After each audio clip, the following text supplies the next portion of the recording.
ఒకప్పుడు ఆయన గులాబీ పార్టీలో క్రైసిస్ మేనేజర్. పార్టీలో ఏ సంక్షోభం వచ్చినా ఆయన పరిగెత్తుకు రావాల్సిందే.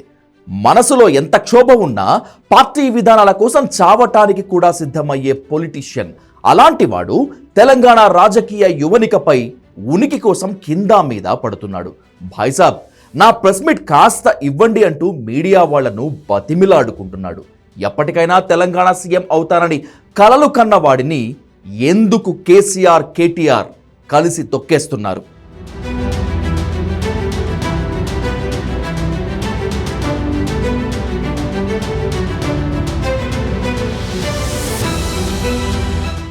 రాజకీయాల్లో శత్రువులు ఎదురుగా ఉండరు, పక్కనే ఉంటారు, పక్కలో బల్లెన్లా ఉంటారు. ఈ సూత్రం భారత రాజకీయాల్లో ఎన్నోసార్లు రుజువైంది కూడా. 1995లో ఎన్టీఆర్ని చంద్రబాబు వెన్నుపోటు పడవటాన్ని చూసిన కేసీఆర్ అదే ప్రమాదం తనకు రాకుండా అడుగడుగునా జాగ్రత్త పడుతూ వచ్చాడు. తెలంగాణ ఉద్యమం నడిచినంత కాలం మేనల్లుడు తన్నీరు హరీష్ రావును వెన్నంటే పెట్టుకున్నాడు.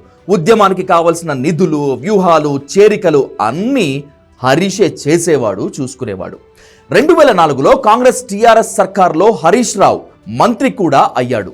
రాజకీయం రుచిమరిగిన వాడు కావటంతో జనం మనిషిగా విపరీతమైన పాపులారిటీ సంపాదించుకున్నాడు. హరీష్ రావు వచ్చాడు అంటే సిద్దిపేటలో కోళ్లు, కుక్కలు కూడా పరిగెత్తుకు వచ్చేంత ప్రచారం చేసుకున్నాడు. అందరినీ మర్యాదగా అన్నా అని పిలుస్తూ మాటలతో ఆకట్టుకున్నాడు. కేసీఆర్, కేటీఆర్, కవిత అహంకారంతో పోల్చి చూసుకుంటున్నప్పుడు హరీష్ చాలా సౌమ్యుడిగా కనిపిస్తాడు. కానీ వాళ్ళ ముగ్గురి కంటే అత్యంత ప్రమాదకారి హరీషే అని ఆయన సన్నిహితులు అంటారు. అందుకే హరీష్కి సమాంతరంగా కేసీఆర్ కుటుంబంలో కేటీఆర్, కవిత, సంతోష్ రావులను పెంచి పోషించాడు. 2014 నుంచి 2018 వరకు హరీష్ మాట పార్టీలో టీఆర్ఎస్ సర్కార్లో ఓ రేంజ్లో నడిచింది. హరీష్, ఈటల రాజేందర్, కొత్త ప్రభాకర్ రెడ్డి లాంటి వాళ్లతో కలిసి ఆర్థికంగా బాగా ఎదుగుతున్నాడని, వేల కోట్లు సంపాదించాడని కేసీఆర్కి సమాచారం ఉంది. పైకి పార్టీకి మేనమామకి విధేయుడిగా ఉన్నట్లు కనిపించినా తెలంగాణ పాలిటిక్స్లో సమాంతర శక్తిగా ఎదిగిపోయాడు హరీష్ రావు. ఇదే కేసీఆర్కి కాల్లో ముళ్ళులా గుచ్చుకుంటోంది. 2018లో రెండవసారి ప్రభుత్వం ఏర్పడ్డాక హరీష్ రావుకు మంత్రి పదవి ఇవ్వలేదు. పైగా కేటీఆర్ని పార్టీ వర్కింగ్ ప్రెసిడెంట్ చేశాడు. హరీష్ ఫోన్పై నిఘా పెట్టాడు కేసీఆర్. ఈటల రాజేందర్, హరీష్ తనకు వ్యతిరేకంగా కుట్రలు చేస్తున్నారనే పక్కా సమాచారంతో హరీష్కి షాక్ ట్రీట్మెంట్ ఇచ్చాడు కేసీఆర్. ఇరిగేషన్ మంత్రిగా హరీష్ ఆర్థికంగా ఎక్కడికో ఎదిగిపోయాడని, బినామీలతో వ్యవహారాలు నడిపిస్తున్నారని గుర్తించాడు. 2018లో మంత్రి పదవి దక్కకపోయినా హరీష్ ఎక్కడా పెదవి విప్పలేదు. కేసీఆర్కు విధేయుడుగానే ఉన్నాడు. ఓర్పుకు మారుపేరు హరీష్ అన్నట్లు వ్యవహరించాడు. ఏడాది తరువాత మళ్లీ మంత్రి పదవి ఇచ్చాడు కేసీఆర్. కానీ ప్రశాంత్ రెడ్డితో పాటు మరికొందరిని సమాంతరంగా పెంచి పోషించాడు. ఎలాంటి పరిస్థితుల్లోనైనా హరీష్ రావు బీఆర్ఎస్ కు దెబ్బ కొట్టి వెళ్లిపోయినా పార్టీకి నష్టం జరగకుండా జాగ్రత్త పడ్డాడు. కేటీఆర్ క్రమంగా పార్టీపై పట్టు సంపాదించాడు. నిజానికి కేటీఆర్ చాలా అహంకారి, కానీ దాన్ని ఆత్మవిశ్వాసంగా చెప్పుకుంటాడు. కేటీఆర్కు ఇప్పటికీ తెలంగాణ పొలిటికల్ జియోగ్రఫీ మీద పూర్తి పట్టు లేదు. సిటీ లీడర్గా కనిపిస్తాడు. సంక్షోభం వస్తే కార్పొరేట్ సీఈఓలా వ్యవహరిస్తాడే తప్పితే పొలిటికల్ లీడర్లా సమస్యని పరిష్కరించలేడు. హరీష్ రావు వ్యూహాలు మాత్రం ఇందుకు భిన్నం, వేరుగా ఉంటాయి.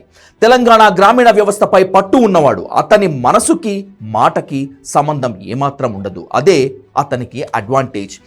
ఈటలతో కలిసి హరీష్ కుట్ర చేస్తున్నాడని గ్రహించి తొలుత ఈటలను తెలివిగా పార్టీ నుంచి వెళ్లగొట్టాడు కేసీఆర్. సొంత పార్టీ పెట్టి సత్తా చూపిస్తానన్న ఈటల చివరికి స్వీయ రక్షణ కోసం బీజేపీ పంచన చేరాల్సి వచ్చింది. తనను ఎదిరిస్తే ఏమవుతుందో ఈటల ఎపిసోడ్ ద్వారా హరీష్ రావుకు ఇండైరెక్ట్ గా చెప్పాడు కేసీఆర్. ఆ తర్వాత హరీష్ రావు చాలా జాగ్రత్త పడ్డాడు. ఎన్ని అవమానాలు ఎదురైనా పార్టీకి, కేసీఆర్కి విధేయుడుగానే ఉన్నట్లు ప్రతిక్షణం కనిపిస్తాడు. విధేయత, ఓపిక ఈ రెండూ ఉంటేనే రాజకీయాల్లో మనుగడ అన్న ఫార్ములా బాగా వంట బట్టించుకున్నవాడు హరీష్. టీఆర్ఎస్ని బీఆర్ఎస్గా మారిస్తే దెబ్బ తింటామని తెలుసు, అయినా నోరు విప్పలేదు హరీష్.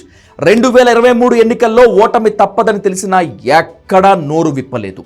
2024 లోక్సభ ఎన్నికల్లో దారుణ ఓటమి గురించి తెలిసినా మౌనంగానే అన్నీ ముందుండి నడిపించాడు. కవిత అరెస్ట్ అయినప్పుడు సైతం కేటీఆర్తో కలిసి ప్రతి సందర్భంలో అండగా నిలబడ్డాడు. ఇన్ని చేసినా కేసీఆర్ మాత్రం హరీష్ని నమ్మటం లేనేలేదు. హరీష్ బీజేపీ అధినాయకత్వంతో అంతర్గత సంబంధాలు పెట్టుకున్నాడని, అందుకే కేటీఆర్ కవితపై అవినీతి ఆరోపణలు, అరెస్టు బెదిరింపులు వస్తున్నాయే తప్ప హరీష్ రావుపై రావటం లేదనేటువంటిది కేసీఆర్కున్న బలమైన అనుమానం. బీజేపీ నేతలు ఎప్పటికప్పుడు హరీష్తో మాట్లాడుతుంటారని కేసీఆర్ బలంగా నమ్ముతున్నాడు. కవిత అరెస్ట్ తర్వాత కేటీఆర్ మరింత వేగం పుంజుకున్నాడు. హరీష్ని పూర్తిగా పక్కన పెట్టి పార్టీ బాధ్యతల మొత్తం తానే తలకెత్తుకున్నాడు. విపరీతంగా కాలికి బలపం కట్టుకుని మరీ తెలంగాణ అంతా తిరుగుతున్నాడు. ఎవరు లేకపోయినా పార్టీ నడపాలనే స్థిర నిశ్చయంతో ఉన్నాడు.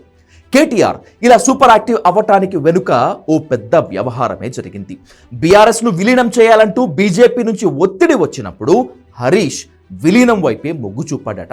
అన్ని సమస్యలకు విలీనం ఒక్కటే మార్గమని గట్టిగా చెప్పాడట. కానీ హరీష్ మనసులో ఉన్నది వేరు. బీఆర్ఎస్ను బీజేపీలో విలీనం చేశాక దాన్ని వ్యతిరేకిస్తూ పార్టీ నుంచి బయటపడాలనేటువంటిది హరీష్ రావు ప్లాన్. తెలంగాణ అస్తిత్వం నినాదంతో ఈటలతో కలిసి కొత్త పార్టీ పెడితే సూపర్ సక్సెస్ అవుతారనేటువంటిది హరీష్ ఊహ.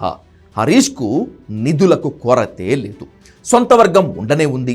పార్టీ వీడిన తెలంగాణ వాదులను మళ్లీ వెనక్కి తీసుకురావచ్చు.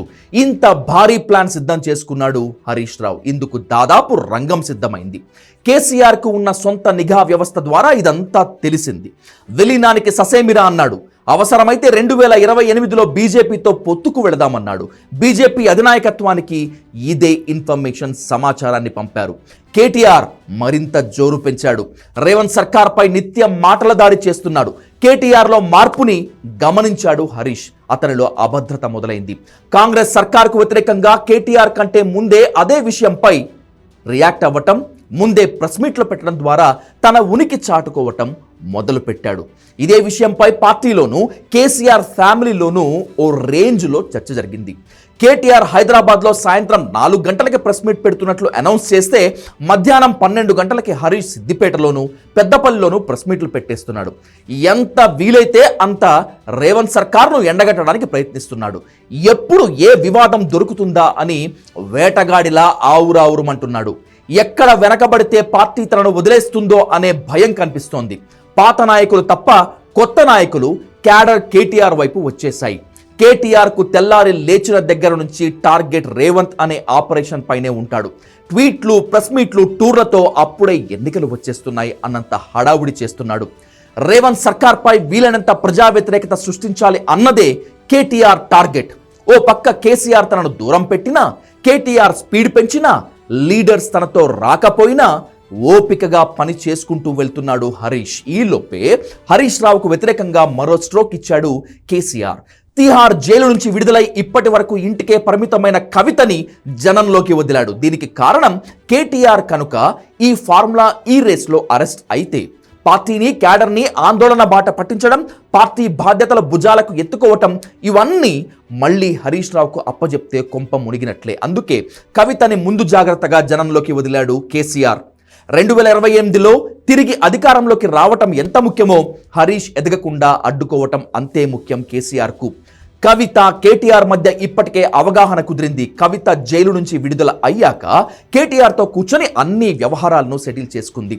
అధికారం కుటుంబాన్ని దాటి పోకూడదు అంటే ముందు తామిద్దరూ కలిసి ఉండాలని డిసైడ్ అయ్యారు. కేటీఆర్ అరెస్ట్ అయిన 2వ క్షణం నుంచి కవిత సూపర్ యాక్టివ్ అవుతుంది. ఇప్పుడు ఆమె ట్రయల్స్ మాత్రమే చేస్తోంది. ఇవన్నీ గమనిస్తున్నాడు హరీష్. ఓపికతో అన్ని భరిస్తూ వేచి చూస్తున్నాడు. తన బలం తాను అంచనా వేయకుండా దూకితే కాళ్ళు విరుగుతాయి. అందుకే ఓపికగా వెయిట్ చేస్తున్నాడు. తన చరిత్ర ఎన్టీఆర్ లా కాకూడదని ముందే కేటీఆర్ని, కవితని అన్ని రకాలుగా శిక్షణ ఇచ్చాడు కేసీఆర్. అంతేకాదు, 1000 కోట్ల వ్యక్తిగత ఆస్తులు, పార్టీ అకౌంట్లో 1500 కోట్ల రూపాయలు, మంది మార్బలం. అంతకంటే తరువాత తరానికి ఏం కావాలి, ఇంకేం కావాలి? అది ఎన్టీఆర్ చేయకపోవటం వల్లే ఆయన కొడుకులు చివరికి బఫూన్లుగా, జోకర్లుగా మిగిలారు. కేసీఆర్ ప్లాన్ వర్కౌట్ అయితే హరీష్ రావు ఎప్పటికీ పల్లకి మోసే బోయగానే మిగిలిపోవటం ఖాయం.